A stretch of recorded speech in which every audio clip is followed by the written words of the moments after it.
I'm going to ask you this question first, actually, before I give it to your father. In your view, do you think that Indigenous people, First Nations people rather, are better or worse off since TRC actually released the 94 calls to action? We're better for it, having those calls to action, having those a path forward with concrete things that could be done and going forward. And we've seen a little bit of it brings awareness to those issues, and we've seen it's a little bit of progress on that as well. So we're better off for that. And over the past 10 years, people have been working, First Nation people and Canadians towards that, and also things outside those calls to action as well. So things are moving forward. What are your thoughts, Maeengan? I think there's been a huge fundamental shift in terms of how people are perceiving how we can live together as neighbors, especially I think with respect to Indian residential schools and its impacts and the after effects of living with the Indian residential schools and its effects on post-trauma within the Indigenous community. So where are you feeling that? Like, I'm wondering when if we're better to have the calls to action there, are there examples in your, the walk you walk in your own life in Manitoba where you feel, oh, I can feel the impact and an improvement for having those, discussions and such now? I believe that there's work towards systematic change internally within different institutions. Definitely at the educational post-secondary institutions that I've come into contact with. Do you think that those changes that you're seeing in institutions and systemic changes are because there's that sort of measurement there, saying, hey, you have to do this, or this is the call to action that actually has impact in your view in reality? I think there's work towards that, and definitely it's been a huge change from the 1990s. I think, when you had Mayor Glenn Murray actually talking about creating like an Indigenous table, that was unheard of back in the day.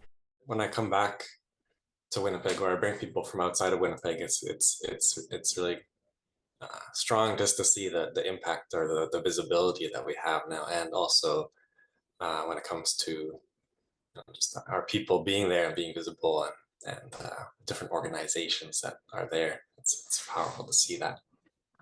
It's not always in other places. What does truth mean to you in the context of this conversation as a 26-year-old First Nations man? Yeah.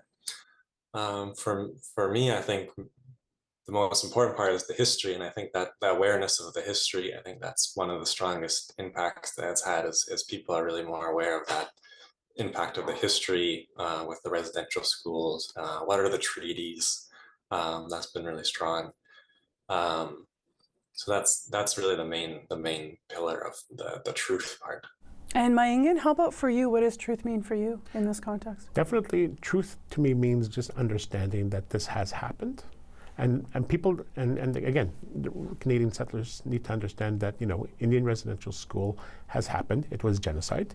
And, they need to understand that. I think that really establishes a firm foundation. But is it reaching the dinner tables here? Is it reaching the community? Is it reaching when we're out? It's a tough conversation for Canadians to understand. And I think just having the opportunity to say, it was genocide.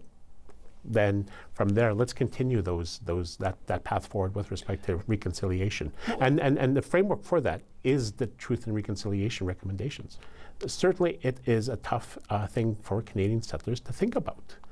Because, for the most part, they haven't been living with the effects. Our communities have had to live with generations of Indian residential schools, and it's been a matter of life for us. Is that conversation different in your generation, Aandeg? Just because, we've got like almost 25 years between the two of you, and I obviously can relate to what your father's saying because we're the same age in terms of that learning and coming to terms with almost and really knowing what this is. But is that conversation different among your generation in terms of the acceptance of what happened in this country and the real truth of the history here? Yeah, I can definitely see for Indigenous people my age that's taken for granted now, that the history wasn't positive. There's a lot of genocide is included in there, and also just the misunderstandings, and like with the treaties, people are being more aware of that, the importance of understanding the treaties. That's maybe still something that hasn't filtered down or filtered across to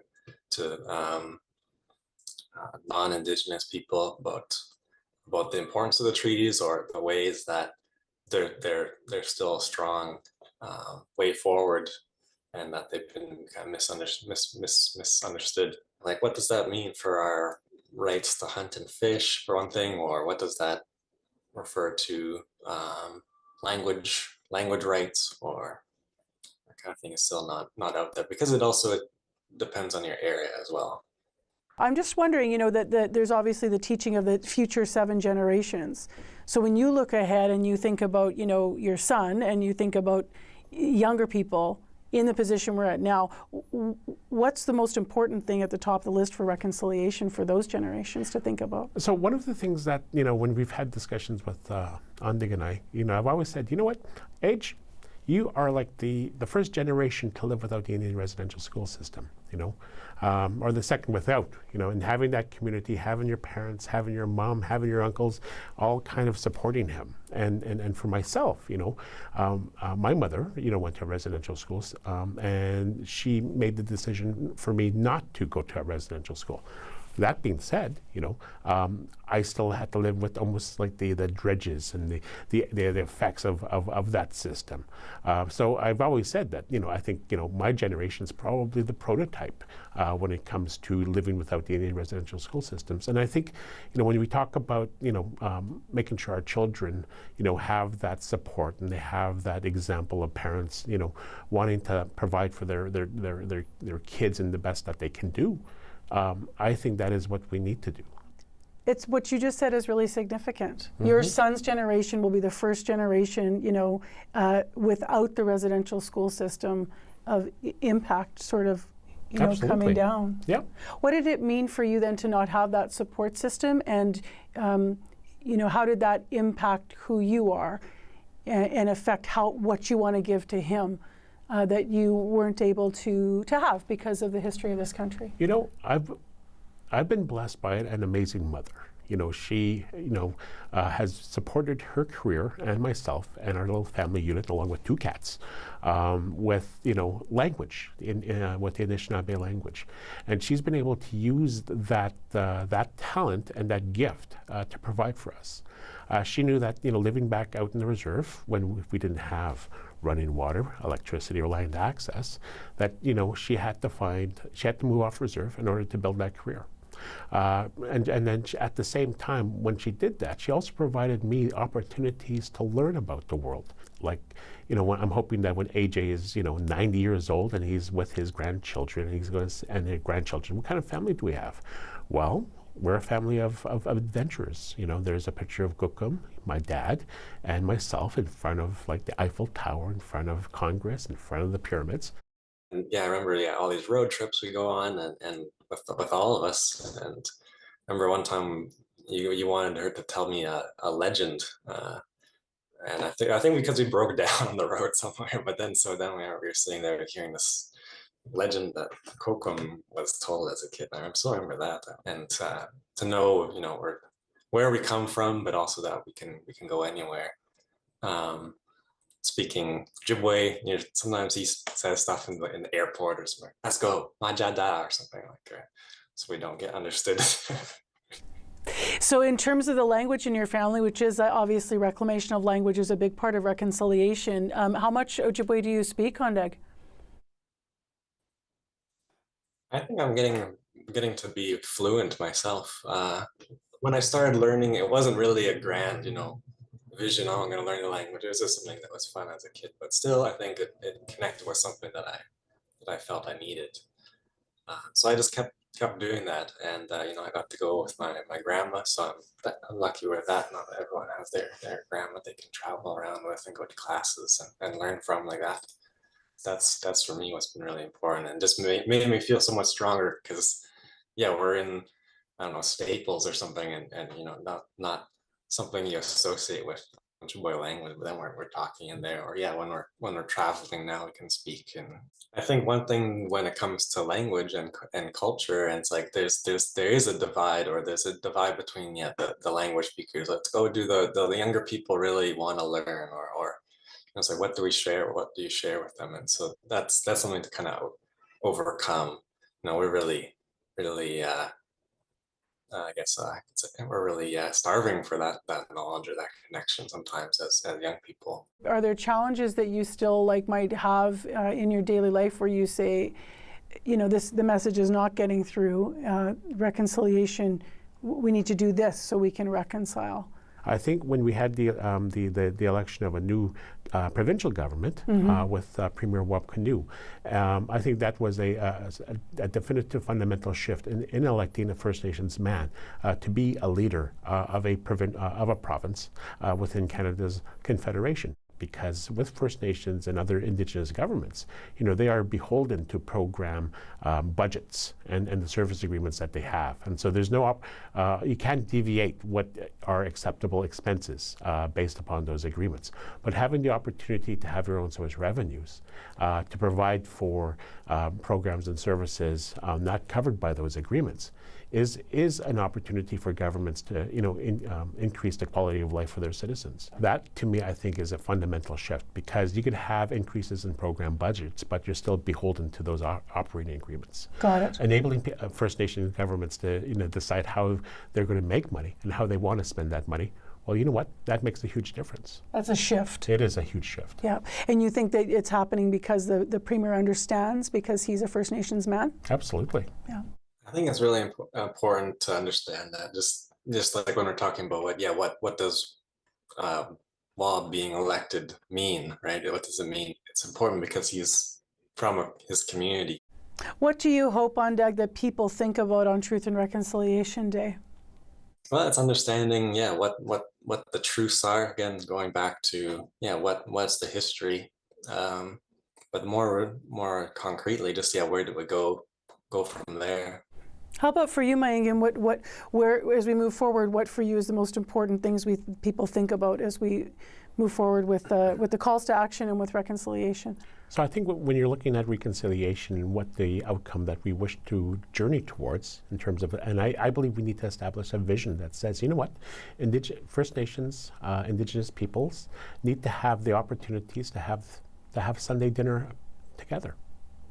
And the reason why I say that is because that means, you know, that family has the parents are together, they have a stable house, they got a roof over their homes, you got the kids that are being fed good, nutritious meals, the grandparents are there, you have cousins coming in, and it's just a matter that, you know, it's just establishing a healthy household that mainstream Canadians do on a regular basis. But for those folks that, you know, First Nations families that, you know, are struggling to make ends meet, they don't have that opportunity. And I think, you know, just by having that opportunity to have families come together, it's not revolution, it's evolution. As a last question, how proud are you of Aandeg in this conversation and just those generational gains and differences? And obviously you must be reflective on how he's different from you are, maybe at the same age, and maybe because of the different experience in Canada and in Manitoba. You know, of course I'm absolutely proud about my son, you know. As I've said over the number of years, I've said to Aandeg that, you know, use me as an example, not as a role model, just because of the fact that, I've had some ups and I've had some downs, but at the same time, you know, take the best from me, take the best from everybody that you know from, and then use that to become your own person. You know, I've also said to him that, you know, we come from a tough family. We come from a tough community. We've experienced genocide. We've experienced all of these bad things. It doesn't make us resilient. I hate that word, but we are a tough people. Anything to add, Aandeg, especially in listening to your dad reflect in this personal way? Just the other day, actually, I went to a naming ceremony for a little kid that was a week old. So that was really emotional to think about too. And that was something that you know, they kind of get these sponsors in the community. They're kind of like their uncles or aunts, and then it was really special just to see that ceremony as done in an Anishinaabe one. So that was really moving for me to see that. So thinking also, for me, that's the next generation. What's going to be normal for them? What's going to change for them? So it's just nice to see that. You know, I think we have a long road ahead of us, but I think, you know, with hard work, listening, being honest with each other, and I think, you know, following through with commitments that we make towards each other and looking towards the humanity of who we are as people, and going beyond, the visual interpretation of what people think and should, an Indigenous person should be. What do you think that others might think that an Indigenous person should be? If you look at me, I'm like this guy, big native guy with a braid, and I should be like, speaking to the spirits. But I think, but in my experience and looking at different projects where that have been successful, and looking at how Canadian settlers and First Nations people can work towards success, it's based upon values that are shared, being honest with each other, being open in conversations, making commitments that we can achieve, and following through. Thank you for being here. Miigwech. And thank you for being here as well, Aandeg. Yeah, miigwech.